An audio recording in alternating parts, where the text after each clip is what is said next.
There are moments in life when a single comment is enough to make your blood rise. A meeting turns tense. A remark cuts deeper than it should. All eyes shift toward you, waiting to see how you'll react. You know this moment matters, yet instinct pushes you to respond quickly, emotionally, without thinking it through. And here's the truth most people learn the hard way.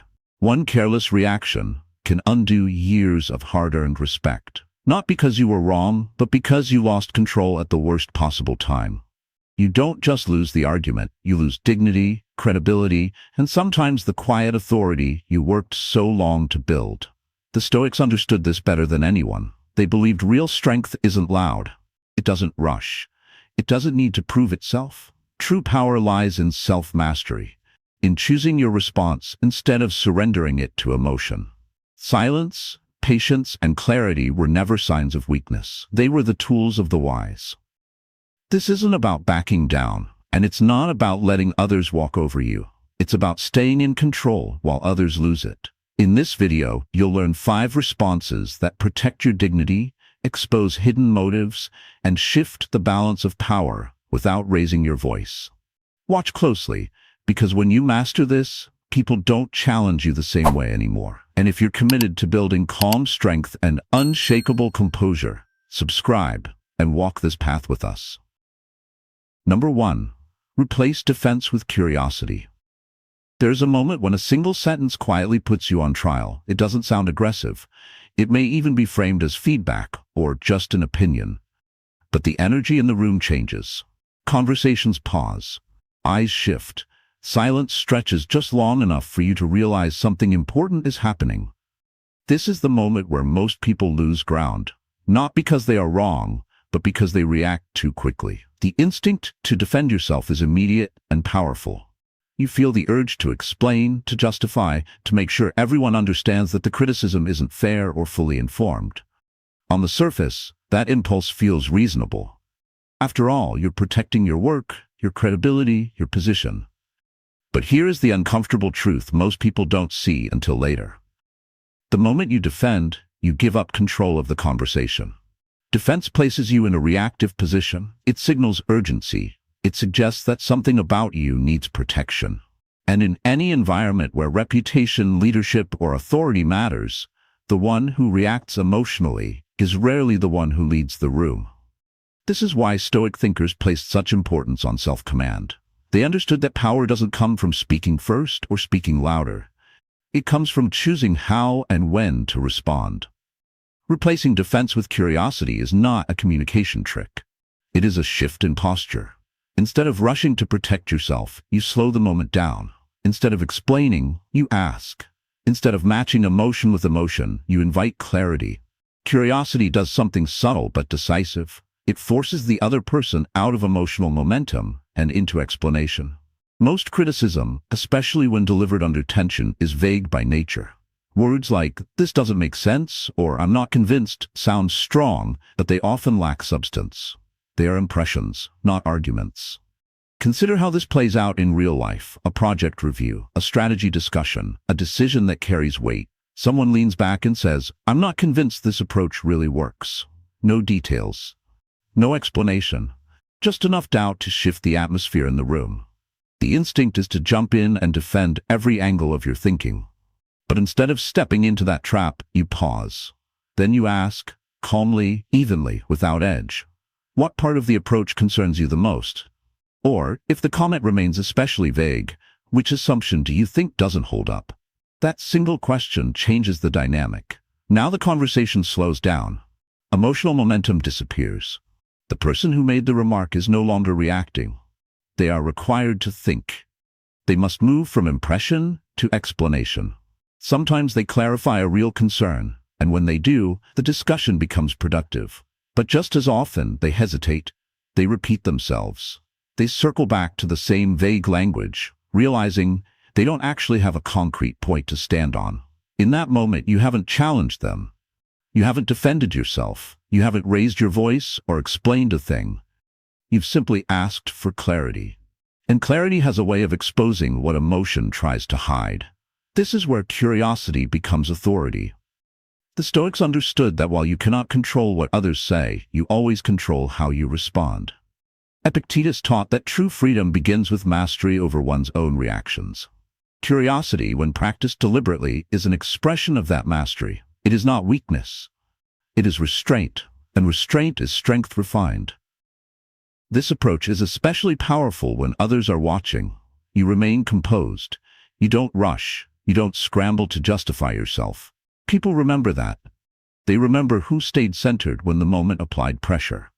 Of course, this strategy requires discipline. Curiosity only works when it is genuine. If it carries sarcasm or hidden aggression, it backfires. The goal is not to trap the other person, but to bring the conversation back to reason and substance. There are also moments when curiosity alone is not enough. When criticism is clear, factual, and valid, a different response is required, one that involves ownership and action. But when criticism is vague, emotionally charged, or performative, replacing defense with curiosity is the strongest move available. The satisfaction of this response doesn't come from winning in exchange. It comes from maintaining your position without sacrificing your dignity. You leave the moment intact. No replaying the conversation in your head. No regret over what you should have said. The Stoics never taught people to dominate conversations. They taught people to remain unshaken. When you replace defense with curiosity, you no longer need to fight for control. You already have it. And over time, something subtle changes. People approach you more carefully. They choose their words with more intention. They sense that provoking you won't give them the reaction they expect. That is quiet authority. And it begins the moment you stop defending and start observing. But here's the moment where curiosity reaches its limit. Because sometimes, when you ask the right question, you discover the other person isn't wrong at all. And when that happens, strength no longer lies in questioning. It lies in owning the truth and taking control. Number 2, own the truth, then take control. There comes a moment when curiosity can no longer protect you. You listened, you asked the right questions, and then it happens. You realize the criticism is true, not exaggerated, not unfair, not misunderstood. True. This is the most uncomfortable point in any confrontation, because now the threat isn't coming from the other person. It's coming from inside, from the sudden awareness that something you did or failed to do actually deserves scrutiny. And this is where most people fall apart. The instinct to defend doesn't disappear just because the criticism is valid. In fact, it often becomes stronger. The mind starts racing, searching for context, explanations, mitigating circumstances. Yes, but becomes the most dangerous phrase in the room. Because yes, but isn't about solving the problem. It's about protecting the ego. Ego hates exposure. It hates being seen as flawed, incomplete, or responsible. And when ego takes the wheel, it pushes you to explain instead of act, to justify instead of correct, to sound reasonable instead of being effective. But here's the hard truth. Explanation rarely restores respect. Action does. The Stoics understood that dignity is not preserved by self-defense. It's preserved by self-command. Marcus Aurelius wrote repeatedly about accepting reality without resistance. Not because reality is kind, but because fighting what is true only weakens you. Owning the truth does not mean lowering yourself. It means removing the weapon from your opponent's hand. When you fully acknowledge a mistake, without drama, without over-explaining, you do something powerful. You close the debate. There is nothing left to argue about. The conversation shifts because it has to. This is where control begins. Control does not come from dominating others. It comes from mastering what is within your reach. And responsibility is one of the few things that always belongs to you. Most people misunderstand this. They believe admitting fault makes them vulnerable. In reality, it does the opposite. Once you openly own what is true, no one can use it against you. There is no leverage left, no hidden weakness to exploit. What you own cannot be weaponized. This is why strategic ownership feels so disarming to others. People are conditioned to expect resistance. They prepare for arguments, excuses, emotional reactions. When instead they encounter calm acknowledgement, followed by decisive action, the entire dynamic collapses. And that collapse isn't chaos, it's clarity. Owning the truth is only half the equation, though. The second half is where most people hesitate. Taking control. Admitting a mistake without action is just confession. It may sound honest, but it changes nothing. Control comes from what follows immediately after ownership. This is where the Stoic approach becomes practical rather than philosophical.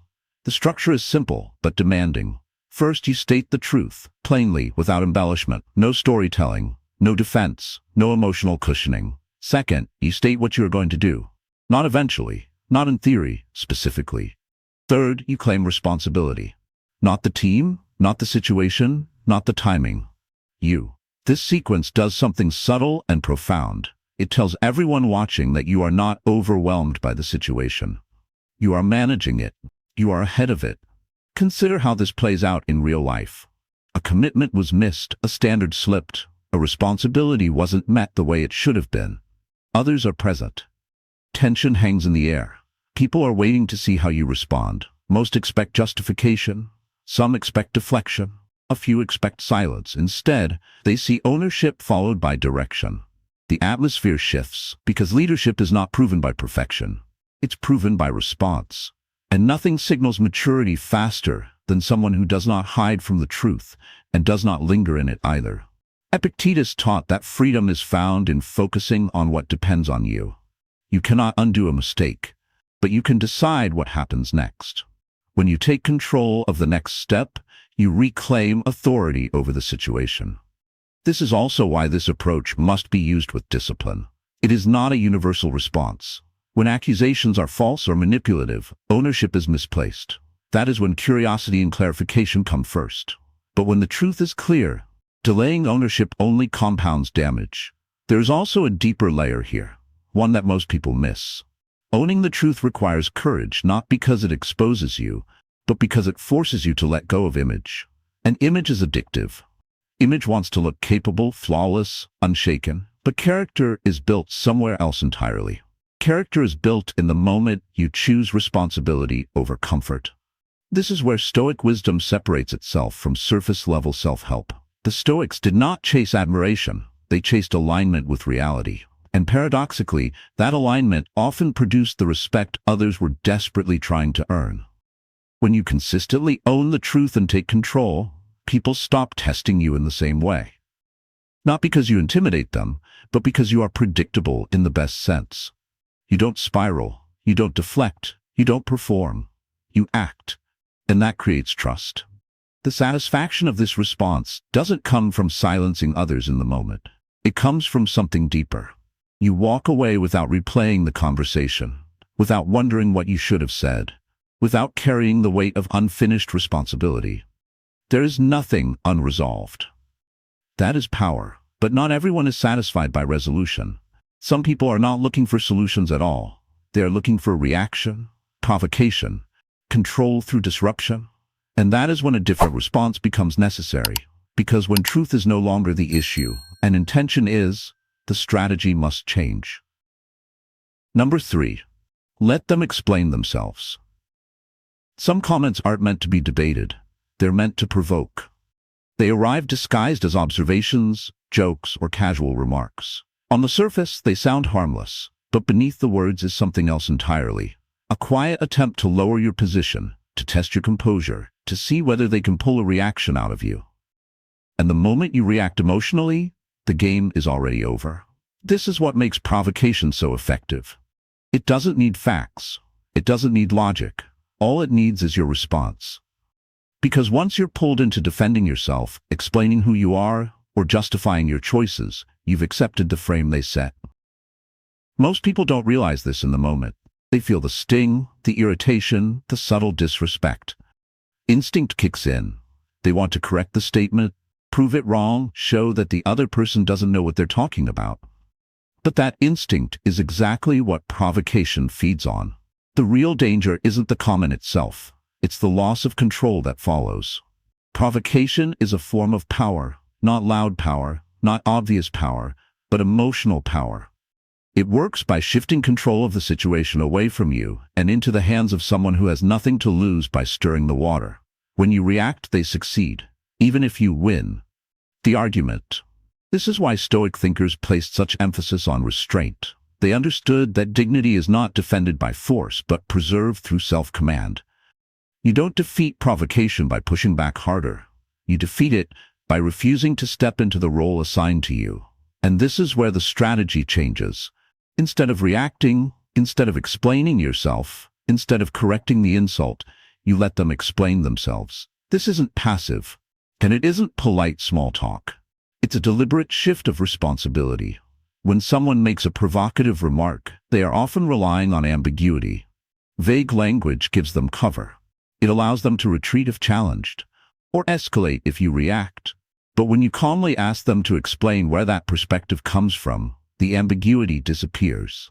Now the spotlight is on them. They are no longer throwing a comment into the room and watching what happens. They are being asked to account for their thinking, to trace the origin of an opinion that may never have been examined in the first place. This is where most provocations fall apart, because many of these remarks are built on assumptions, biases, or unexamined emotions. They feel true to the person saying them, but they haven't been thought through.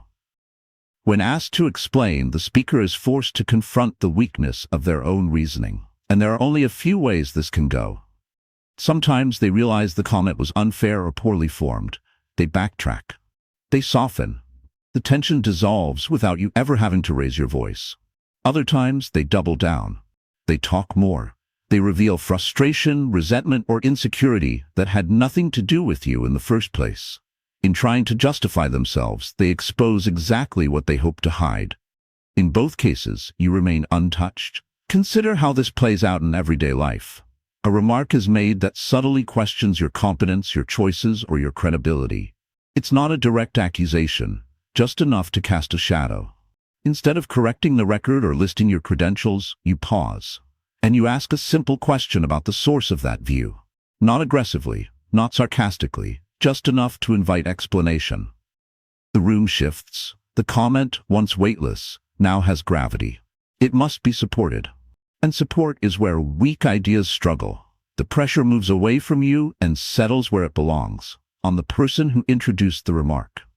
What makes this strategy so effective is that it doesn't attack, it doesn't escalate, it doesn't create enemies. It simply refuses to carry what isn't yours to carry. Stoic philosophy teaches that you are responsible for your own judgments, not for the impulses of others. When you allow someone else's provocation to dictate your behavior, you hand them authority over your inner state. Letting them explain themselves is how you quietly take that authority back. There's also a deeper layer to this response. When you stop explaining yourself, you signal something powerful. You don't feel threatened. You don't need validation. You don't need to correct every misunderstanding to protect your sense of worth. That confidence is felt immediately, even if it isn't consciously recognized. People sense when their tactics aren't working. This is especially important in public or semi-public settings. When others are watching, your restraint becomes visible. You don't appear defensive. You don't appear rattled. You appear grounded. And grounded people are difficult to manipulate. Of course, this approach requires discipline. It only works when your curiosity is genuine. If it's delivered with mockery or thinly veiled contempt, it becomes another form of provocation. And the cycle continues.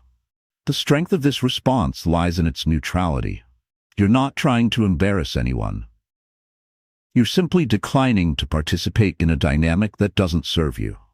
It's also important to know when not to use this strategy.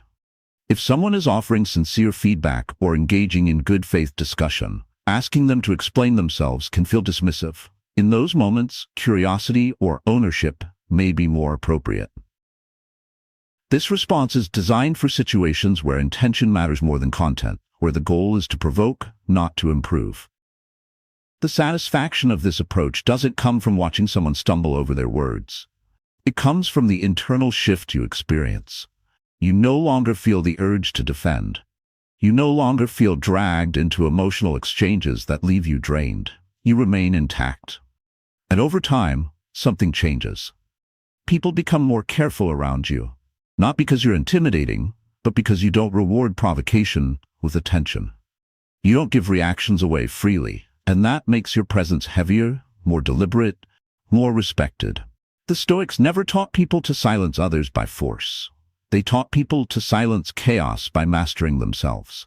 Letting others explain themselves is one of the most effective ways to do that, because when you stop explaining who you are, people are forced to confront who they are instead. And when provocation loses its power, calm becomes unshakable. But not everyone is looking for understanding.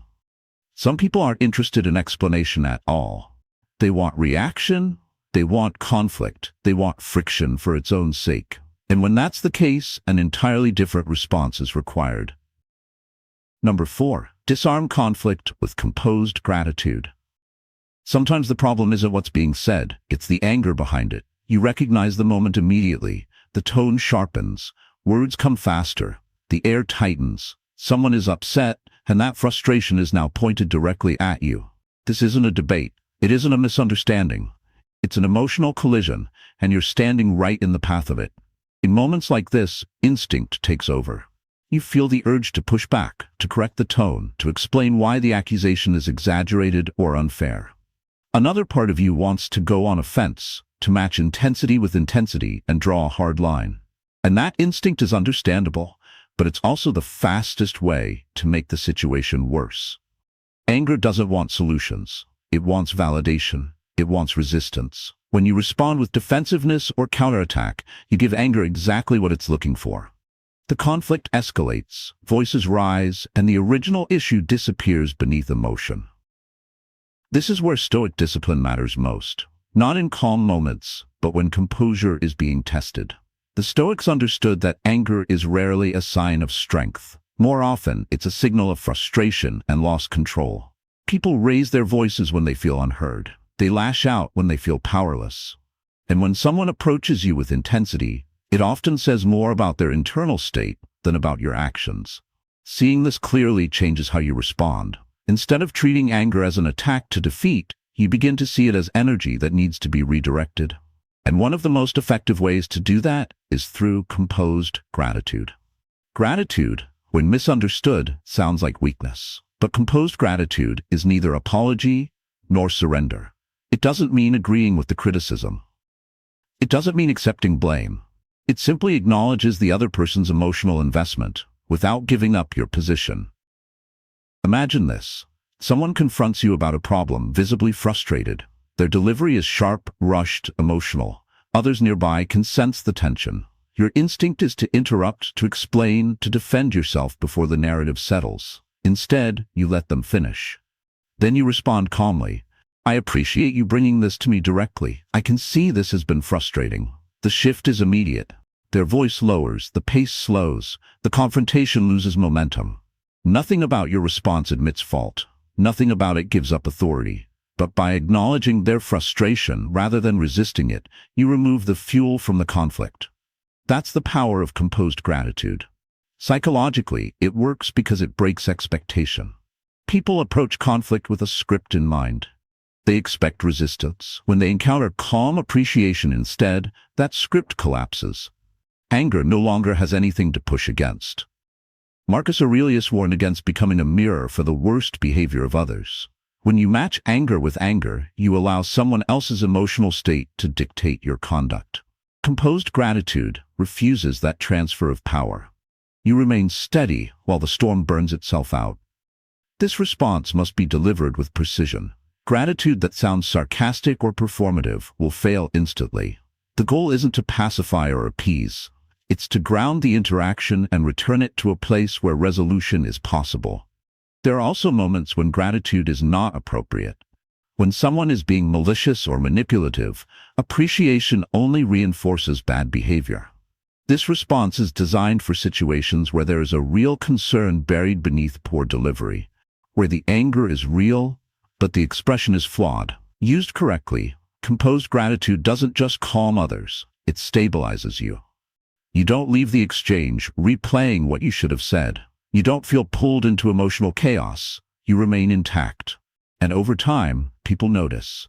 They learn that approaching you with aggression doesn't give them leverage. They realize that raising their voice won't raise your pulse. Slowly, your presence begins to carry weight, not because you dominate, but because you don't escalate. That is quiet authority. Composed gratitude doesn't make you smaller. It makes conflict smaller. But there are moments when even gratitude isn't enough. When someone isn't looking to be heard or understood, only to disrupt. And when words no longer help, silence becomes the most powerful response of all. Number 5. Say less. Let silence do the work. There comes a point where every additional word weakens your position. You've likely felt it before. A comment lands hard. It's public, unnecessary, designed to provoke. The room goes quiet, and all eyes turn toward you, waiting for a response. Your mind races, searching for the perfect sentence, something sharp, controlled, undeniable. And yet, in moments like this, the most disciplined move is often the one that feels hardest. To say nothing. Silence terrifies most people. Not because it's ineffective, but because it feels like surrender. We're conditioned to believe that if we don't respond immediately, we lose ground. That if we don't defend ourselves, the story will be written without us. So we rush to speak, and that rush is where power leaks away. Most people don't speak because it's necessary. They speak because silence feels unbearable. Silence creates a vacuum, and the human instinct is to fill it with explanations, justifications, defenses. But in doing so, we often give our opponent exactly what they want: reaction, attention, and emotional engagement. The Stoics understood this deeply. They knew that not every challenge requires a reply, and not every insult deserves a response. Sometimes the strongest position is the one that refuses to be pulled into the wrong frame altogether. Silence, when chosen deliberately, does something remarkable. It slows time, it interrupts momentum, it forces the moment to breathe.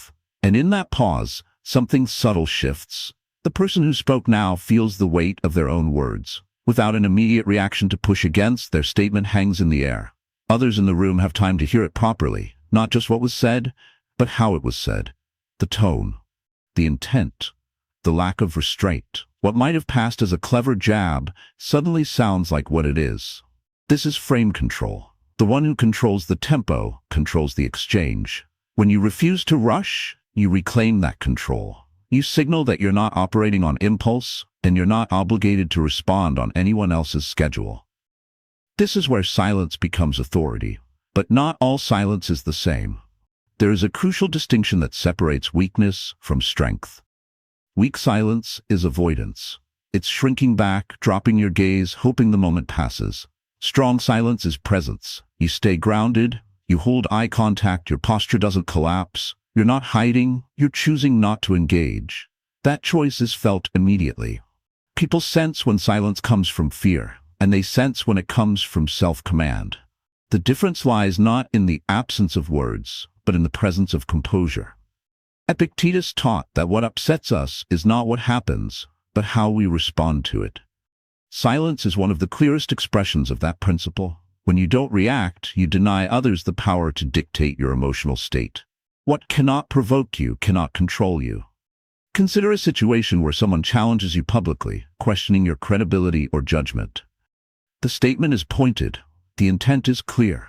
Instead of replying, you pause. Just long enough for the discomfort to settle. You don't look away. You don't rush to explain. You simply let the moment stand. That pause does the work for you. The speaker becomes aware of the room, of the attention, of the line they may have crossed. Sometimes they soften their tone.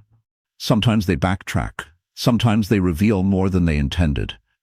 And you haven't said a word. This is not about humiliating anyone. It's about allowing behavior to reveal itself without interference. When you don't interrupt the process with defensiveness, people show you who they are, and others notice. Silence also protects you from self-inflicted damage. Many reputations aren't destroyed by attacks from others, but by the way people respond to those attacks. A rushed explanation can sound insecure. A heated rebuttal can sound petty. A sarcastic comeback can linger longer than the original insult. Silence avoids all of that. Of course, this response must be used with judgment. Silence is not appropriate when clarity is required or when responsibility demands a reply. There are moments where curiosity, ownership, or gratitude serve the situation better. Silence is reserved for moments of provocation, when the goal of the other person is not understanding, but reaction. And when that's the case, saying less becomes a form of discipline. Marcus Aurelius reminded himself not to be disturbed by the opinions of others, especially when those opinions were rooted in poor judgment or emotional impulse. Silence honors that reminder. It refuses to elevate noise into significance. What makes this response so powerful is not that it silences others immediately, but that it reshapes the dynamic of respect. Over time, people learn that you don't react on cue, that you don't fill space just because it's uncomfortable, that you choose when to speak and when not to. That restraint carries weight. When you consistently say less, your words matter more. When you don't rush to defend yourself, your confidence becomes implicit. And when you allow silence to do the work, you stop fighting battles that were never worth engaging in. This is the final lesson of Stoic composure. You don't need to dominate conversations, you don't need to win every exchange, you don't need the last word. You need control over yourself. And sometimes, the strongest response isn't clever, eloquent, or forceful. It's the quiet decision to remain unmoved. Say less. Let silence do the work. These 5 responses were never about winning arguments or sounding clever in the moment. They were about something far more important: who stays in control when pressure shows up. Every emotional reaction carries a price. Speak too fast and you hand your power away. React in anger and someone else decides your mood, your words, and often your reputation. The real cost isn't losing a conversation, it's losing self-command. It's carrying frustration long after the moment has passed, letting someone else's behavior follow you home. But when you apply these responses consistently, something changes. You don't need to explain yourself as much. People think twice before testing you. Conversations slow down. Respect replaces tension. All 5 responses point to one Stoic principle: inner sovereignty. You may not control what others say or do, but you control the space between stimulus and response. That space is where discipline lives. That space is where dignity is protected. If this way of thinking resonates with you, if you value calm strength over loud reactions, take a second to like this video. It helps this message reach others who need it. And if you're serious about building self-command, emotional discipline, and quiet authority in everyday life, subscribe to Stoic Spirit. This channel isn't about motivation for a moment. It's about training a mindset you carry into every situation. Choose your response carefully. That's where your freedom lives.